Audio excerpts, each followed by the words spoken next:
সরকার ঘোষিত ঐতিহাসিক জুলাই ঘোষণাপত্রে বেশ কয়েকটি গুরুত্বপূর্ণ বিষয় অনুপস্থিত রয়ে গেছে বলে মন্তব্য করেছেন জাতীয় নাগরিক পার্টির এনসিপি সদস্য সচিব আক্তার হোসেন।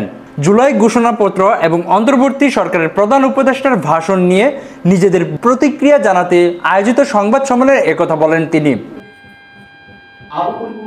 বুধবার 6 আগস্ট দুপুরে 12:30টায় রাজধানী বাংলা মোটরে অবস্থিত দলটির অস্থায়ী কেন্দ্রীয় কার্যালয়ে এই সংবাদ সম্মেলনের আয়োজন করা হয়। আক্তার হোসেন বলেন, পিলখানা হত্যাকাণ্ড, শাপলা চত্বরের গণহত্যা, জুডিশিয়াল কিলিং, ব্যাট বিরোধী আন্দোলন, 2018 সালের কোটা সংস্কার আন্দোলন ও নিরাপত্তা সড়ক আন্দোলন, আবরার ফাহাদের হত্যার বিরুদ্ধে অগ্রাসন বিরোধী আন্দোলন ও মোদি বিরোধী আন্দোলনের কথা এতে উল্লেখ থাকলে ঘোষণাপত্র পরিপূর্ণ হতে পারত।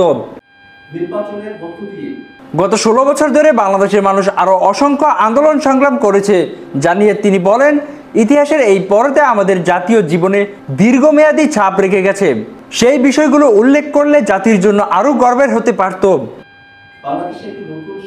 প্রধান উপদেষ্টার নির্বাচনী সময় ঘোষণা নিয়ে আক্তার হোসেন বলেন, প্রধান উপদেষ্টা ভাষণে ফেব্রুয়ারিতে নির্বাচন আয়োজনের ঘোষণা দিয়েছেন।